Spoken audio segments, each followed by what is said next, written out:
trade to go down to 23 from 21, adding a second-round pick. Darius Bazley is the pick, 19-year-old with some good size. What do you guys think of the fit for the Thunder here at 23? Well, it was an interesting case because he was supposed to go to Syracuse. Then his plan was to try to play in the G League.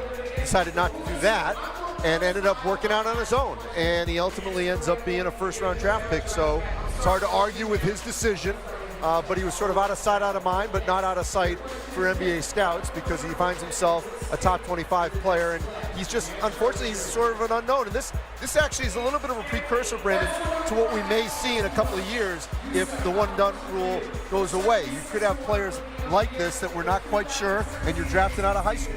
Yeah, we're definitely not sure about him, but I have heard that he's very athletic, has a good first step, more of a slasher right now. So we'll see how he pans out. This is obviously a project pick. He's probably not ready to play right now. And then especially look at the fact that he didn't play basketball this year. And remember this, Terrence Ferguson, just wanted to throw in, was a guy who was in a situation a couple years ago. Yeah, but Terrence Ferguson went overseas and played basketball. This kid hasn't played basketball for a year. And Tom, I want to ask you this as an executive. You know, he didn't go the traditional route.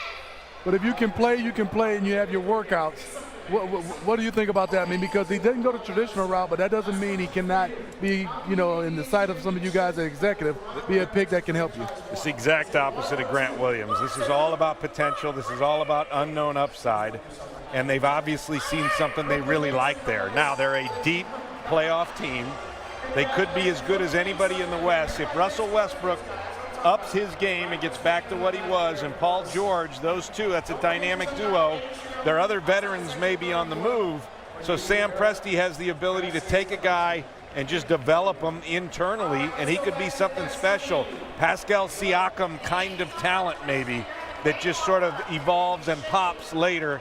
This is a good time for them to take that kind of risk. I would just say this. He wanted to play in the G League this past season. More than likely, he will next season. Well, you mentioned Oklahoma City. They're an important team to bring up, and we haven't yet, because for those who, like we all are, reading reports and things that have come out over the last few days, there's been a lot of talk about the luxury tax and them getting underneath and finding a way to get rid of some of that money. Andre Roberson, obviously, Smitty, a guy that gets mentioned. Schroeder was interesting to me. Dennis played real well for them last year. Steven Adams' name has been tossed out as somebody that they're willing to listen on or maybe even actively talking about. Are you surprised to hear that? To Tom's point, the West is wide open, and you would think Oklahoma City would be thinking, what can we tweak to get better? The reports are they might be looking to unload some money. Yeah, I think you can. And, you know, knowing Sam Presti from in San Antonio, he's looking, like you say, maybe to have some room to be able to go add somebody. But I think for him is to what Tom said, and we all know, they have two dynamic players. Unfortunately for Paul George, in that second half of the season, he wasn't healthy, and I think that really hindered them. I think to your point, we all have bosses, and it comes down to what your boss thinks is important. Sometimes when you're on a team and they're over the luxury tax, your boss will tell you, or the owner will say, hey, man, spend as much as you want to. I don't care. I just want to win. Sometimes your owner will tell you, hey, man, I don't like this high luxury tax bill I get. If you can, shed some salary. We're trying to save some money. This looks like one of those type of situations because they have a chance in the West, but they're trying to shed money. This has to come from up top. I think it's actually more of a retool. How are they going to get different? I don't think this is as much money driven. Now, their $60 million is their tax bill. In addition to what they pay the players, they're going to have a $60 million hit as they stand right now. They have so much oil money down there. They're full of money. They've been willing to go for it. Clay Bennett's been a good owner that way. So I think they're going to keep spending in the tax. It's just going to I still think they're in go-for-it mode. We talked about the trades, and I'll keep referencing this because eventually the guy on my left, you can't see, Justin Kimbrell, have to get us a number, and it may double what we've ever seen. This is the second pick already that has been traded twice. So now the third team that has owned 24. So forget hats. I mean, you might have to have like badges like a Boy Scout of different logos on you. Because I know Jared's gonna let him hats. It was Philadelphia and then Boston just about 40 minutes ago.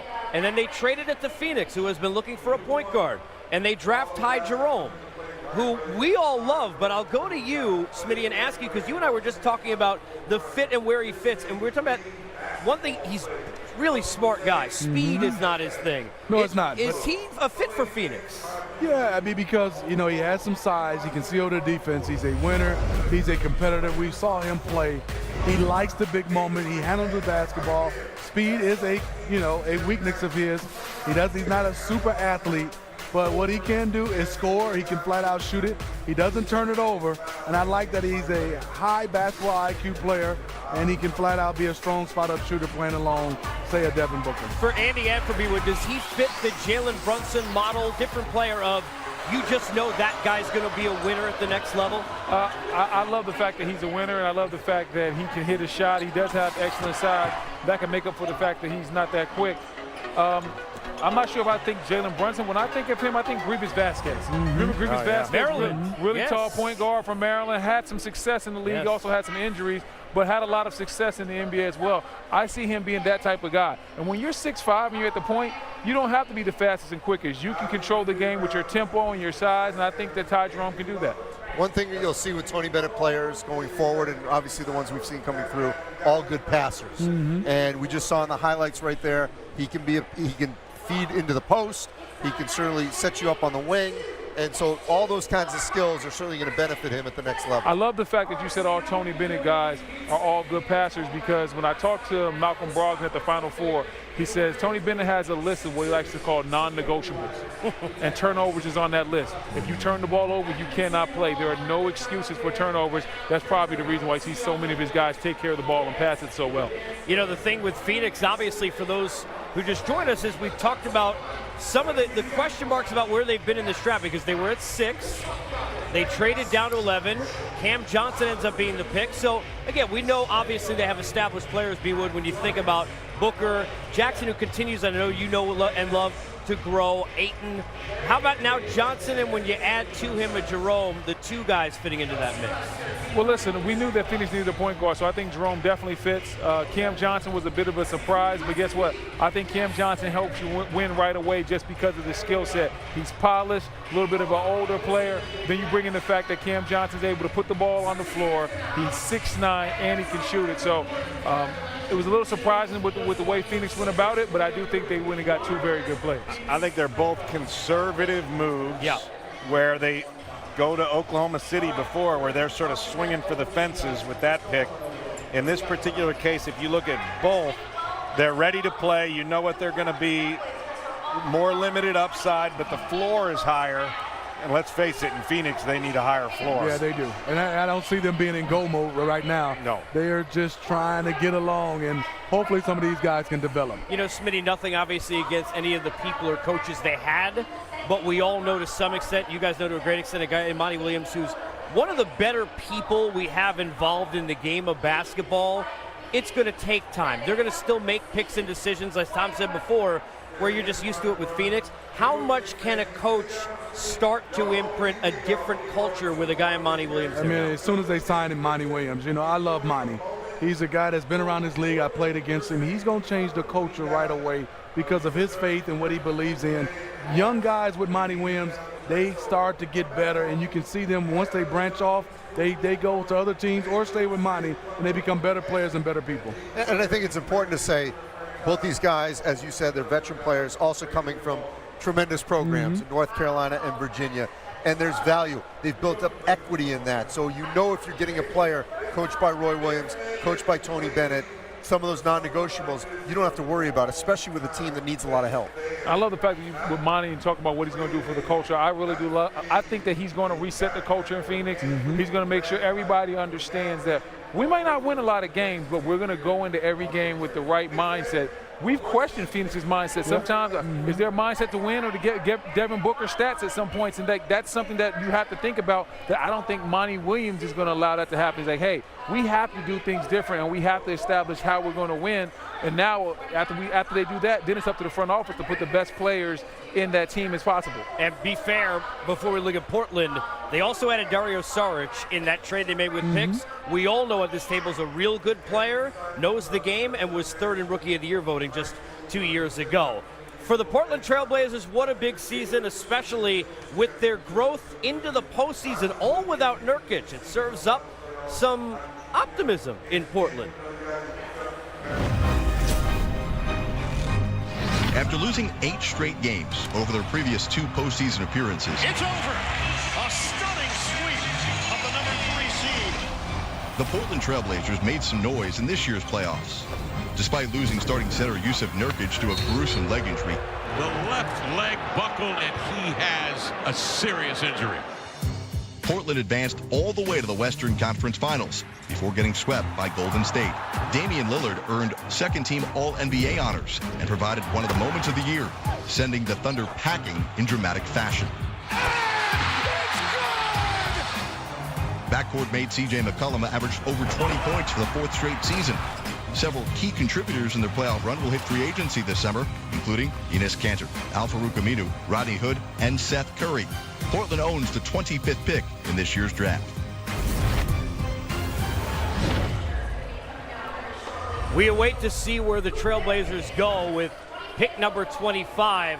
Tom, how about, we know Dame obviously at the forefront of it, but just what the players, Terry Stotts and that group did this year, taking steps they hadn't taken. Had a great run. I mean, that backcourt is nasty and proven. They continue to get better. They probably have another year or two of improving together. And Portland's in go-for-it mode. Back to the theme of this, you know, whose duo is going to win out in this? As we've talked about what Oklahoma City has, we now know what the Lakers have. It's going to be a fascinating run, but they're right in the middle of this. Well, in the middle of things for a change, it is the NBA draft. The highest pick we've seen since Harrison Barnes back in 2012 for the Heels and Kobe White. He's 7 at the Bulls. Then higher than expected, Cam Johnson B. Wood, who goes at 11 to Phoenix. And now there is Nas Little. How about him as a fit for the Blazers at 25? Well, I think he's a work in progress. He's what you would like to call an upside pick, because right now I'm not sure if he can get on the court right away. Some limitations with the ball handling, limitations with the shooting. But what you do have is a hard-nosed kid that's willing to go out there, be aggressive, be athletic, put his body on the line. That's what he did for Carolina this year.